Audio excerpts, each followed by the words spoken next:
Topette avec Pierre Benoît sur Radio G.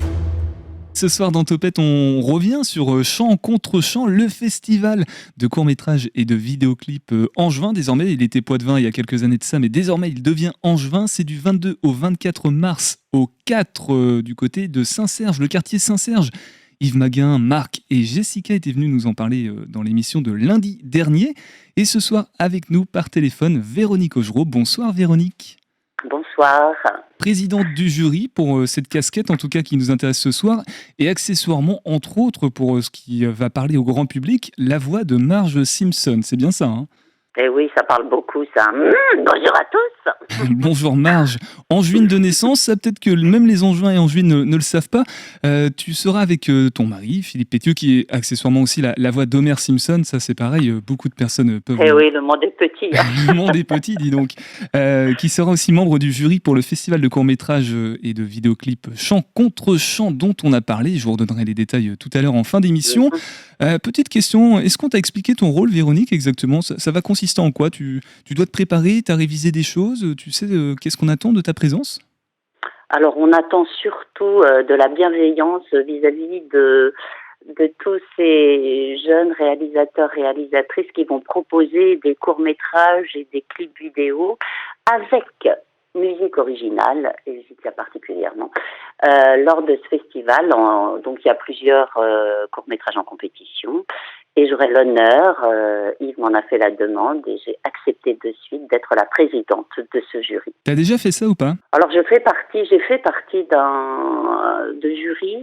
Je suis l'ambassadrice d'un autre festival, mais ça tous les ans avec Philippe. Nous sommes les ambassadeurs d'un festival international de films d'animation à Port-le-Cat.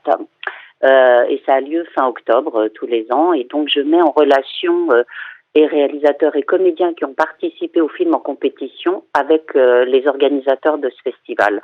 Comme j'ai quitté Angers pour Paris et c'est vrai qu'il y a quand même une concentration de travail sur Paris et pas toujours en province. Voilà. Justement, tu vas pouvoir tout à l'heure nous parler peut-être de tes souvenirs qui restent ici du côté de Joachim du Bellay. Mais avant tout ça, moi je t'avoue que j'étais assez surpris quand Yves m'a dit bah oui, Véronique Augereau et Philippe Pétieux seront membres du jury. Véronique sera même la présidente du jury pour le festival. J'étais très étonné. Il m'a dit que tout simplement, il vous avait demandé, vous aviez accepté. Pourquoi avoir accepté de rejoindre cette aventure ? Parce que c'est un nouveau festival qui renaît et qui n'a pas forcément une ampleur en plus. Un rayonnement sur toute l'échelle du territoire. Justement, je crois que c'est pour ça. Je crois que c'est parce que c'est une nouvelle première édition et ça se passe à Angers. Et je trouve que cette ville évolue bien parce que par rapport à ce que j'ai connu, donc moi dans le passé où je n'avais pas de conservatoire réellement et où je pouvais ne travailler que des poésies et prendre des cours de diction. Il y a maintenant un merveilleux théâtre, un conservatoire en parallèle de l'OPPL et beaucoup de compagnies de danse qui étaient déjà à l'époque, mais au niveau théâtre, ça a beaucoup évolué. Et puis il y a eu Premier Plan, c'est ça ? Premier Plan, oui. Non, Premier Plan en cinéma. Et je trouve qu'en parallèle, mettre des courts-métrages avec de la musique originale, mais ça va encore plus haut. Voilà. Et je me dis que il faut tenter le coup, il faut renouveler, et je trouve que Yves a vraiment beaucoup de courage.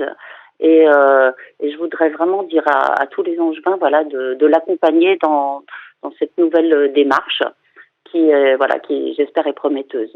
Le message est passé, je pense qu'il a été entendu. Bon, en tout cas, avec Philippe Pétieux, ton mari, qui est également la voix d'Homer Simpson, et donc membre du jury pour le festival Chant contre Chant, vous êtes très connu grâce à ça également. Quel regard tu portes, toi, sur tout ce que ça a pu t'apporter depuis les années 90, c'est ça, les Simpsons au tout début ? Est-ce que des fois, c'est pas un peu lourd aussi à porter de tout le temps être identifié à Marge Simpson, simplement, alors que tu es un petit peu plus que ça quand même ?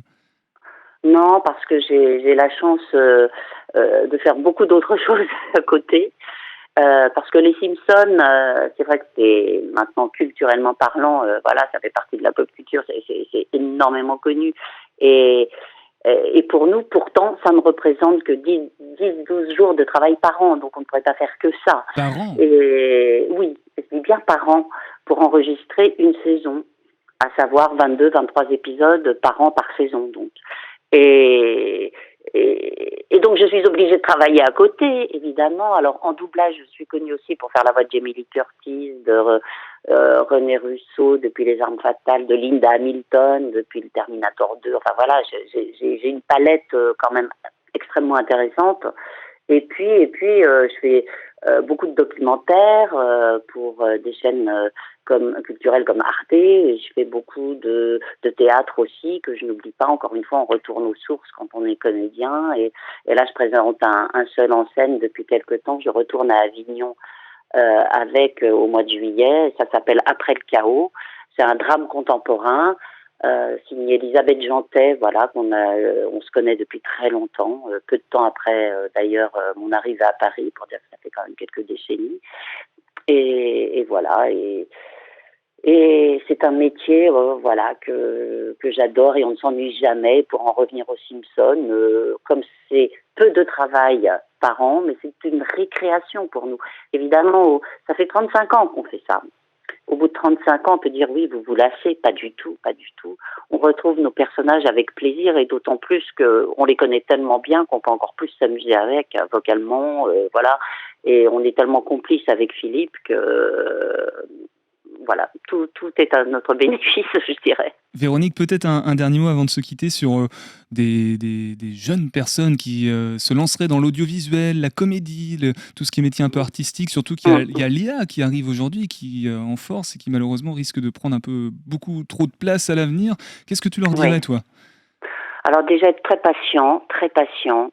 C'est un métier qui demande beaucoup d'observation, d'écoute, et également, si on veut être comédien, déjà prendre des cours, c'est basique, et peut-être que le spectacle vivant est plus dans l'avenir que le doublage ou autre enregistrement au niveau audio. En tout cas, moi je dis toujours qu'il faut vivre ses rêves, ça c'est sûr. Essayer de vivre ses rêves, c'est le plus important. Et voilà le genre de message qui pourrait passer aussi du 22 au 24 mars pour le festival Chant contre Chant. Merci beaucoup en tout cas Véronique d'être passée ce soir dans Topette. Alors je ne sais pas si on a le temps de le dire, mais le 23 on a aussi il y a une librairie angevine qui est partenaire, ou je ne sais pas si c'est le mot juste, en tout cas, on a une rencontre avec Yves Maguin de Chant contre Chant au Repère des Héros. Oui. Rue de Larraux, et après c'est suivi d'une séance de dédicace. Exactement. De 16h à 17h, voilà, et le lendemain on se retrouve tous pour la compétition de ces courts-métrages, voilà. C'est exactement ce qui me restait à dire, donc merci pour ça en tout cas. Tu peux rajouter une couche, il le mérite. Véronique, on se dit au 23 alors, 23 mars, au 23, à Angers. Magnifique. Merci beaucoup. Très vite alors. Topette. Ciao. Belle soirée. 18h10, 19h, c'est Topette sur Radio G.